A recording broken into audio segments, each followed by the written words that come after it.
Una cordiale buonasera anche da parte mia a tutti voi. Sì, giustamente, come diceva Sara, il tempo insomma sta diventando bello e dobbiamo preparare le nostre automobili, moto e biciclette per percorrere nel migliore dei modi insomma le nostre strade. Quindi parleremo e vi daremo dei consigli con il portavoce del Touring Club svizzero che è tornato a trovarci, e do il benvenuto al signor Renato Gazzola. Buonasera. Buonasera. Senta, magari prima di parlare, di fornire consigli su come preparare al meglio i nostri veicoli, le volevo chiedere magari se fosse possibile dare un bilancio di quella che è stata la stagione invernale.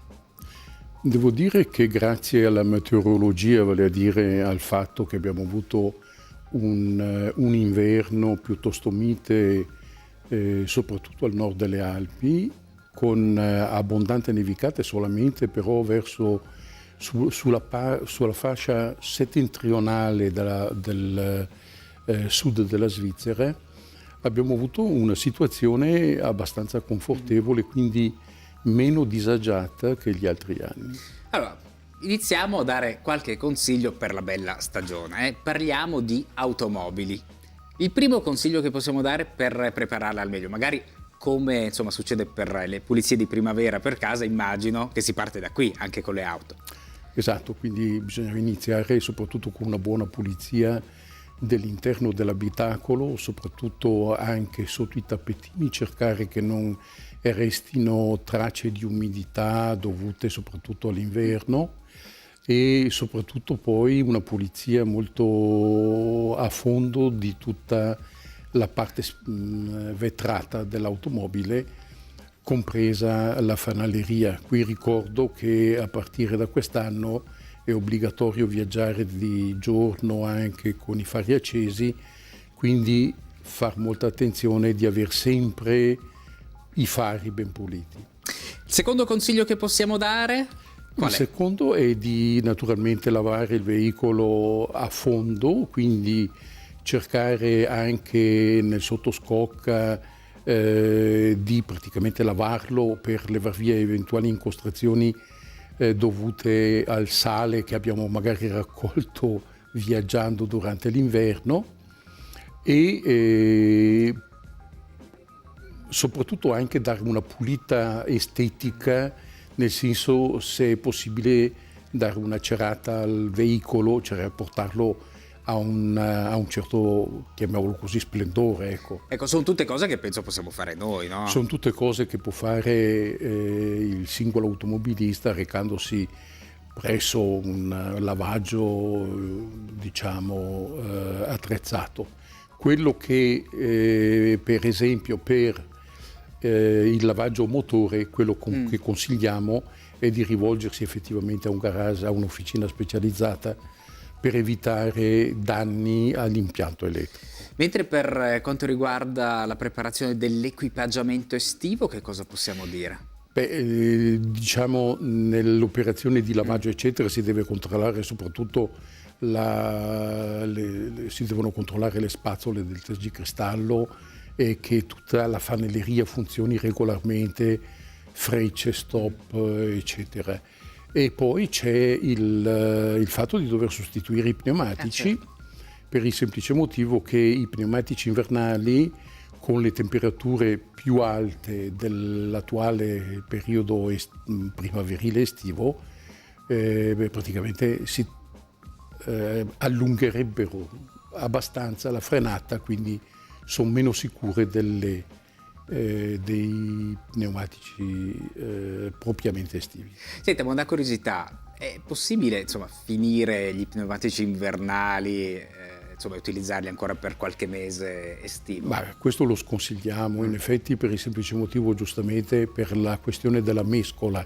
Bisogna sempre tenere presente che il pneumatico estivo ha una mescola più dura del pneumatico invernale, quindi continuando a viaggiare con un pneumatico invernale di conseguenza si consuma già molto di più in fretta e in più allunga la frenata, quindi non è al 100% Lo sconsigliate. Lo sconsigliamo. Allora, dalle auto passiamo invece alle moto. Qual è il primo consiglio che possiamo dare? Ma qui penso che i consigli vadino in due direzioni.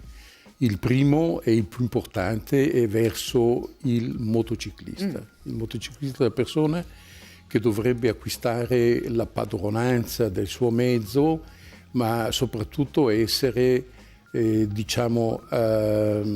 verificare le sue doti di pilotaggio.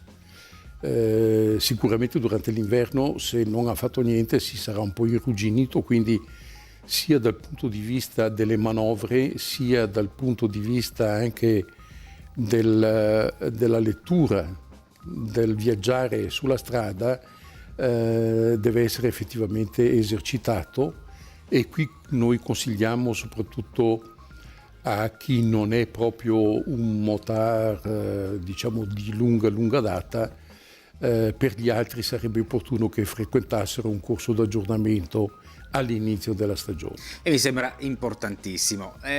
Passiamo alla preparazione. Che cosa dobbiamo fare per La prima preparazione cosa? sicuramente c'è questo, il mezzo deve essere controllato a fondo, soprattutto verificare che non ci siano perdite d'olio sia da parte del motore, ma anche nelle sospensioni eccetera.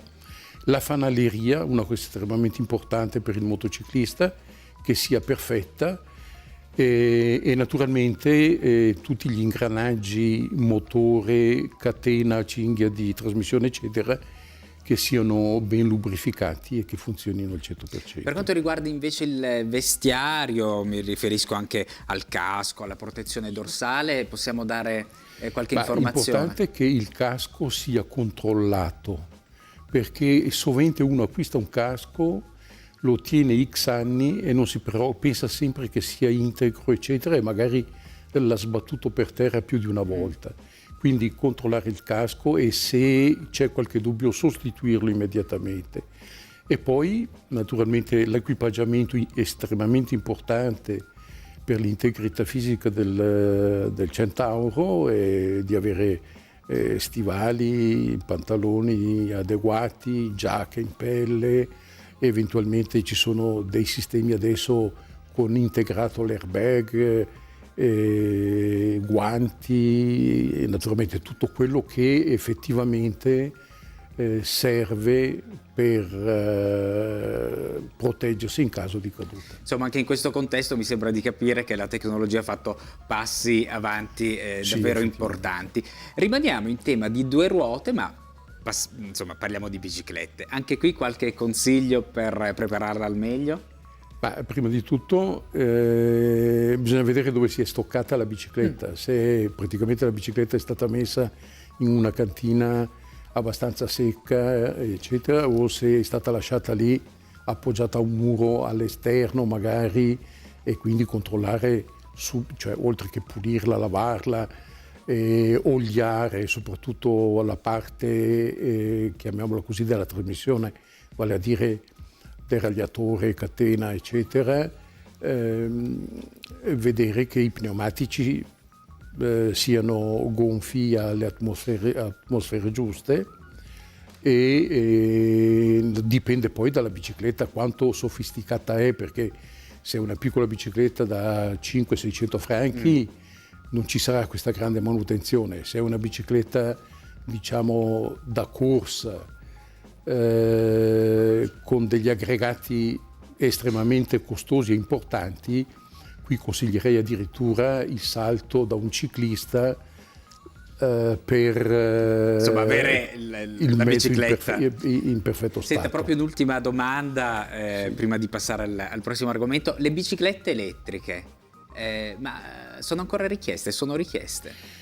Devo dire che hanno avuto un boom nei tempi passati, quando effettivamente esistevano diversi incentivi per l'acquisto. Attualmente hanno un loro mercato, e naturalmente bisogna tener conto che la bicicletta elettrica si divide già in due categorie.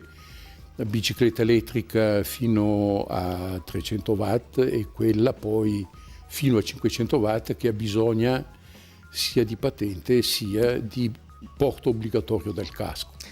E qui l'unica cosa importante è che e gli accumulatori, vale a dire le batterie, non devono essere mai svuotati fino in fondo, ma cercare sempre di mantenere una piccola, una media, chiamiamola così, carica. Renato Gazzola, la ringrazio moltissimo per esserci venuto a trovare e per averci fornito questi consigli preziosi.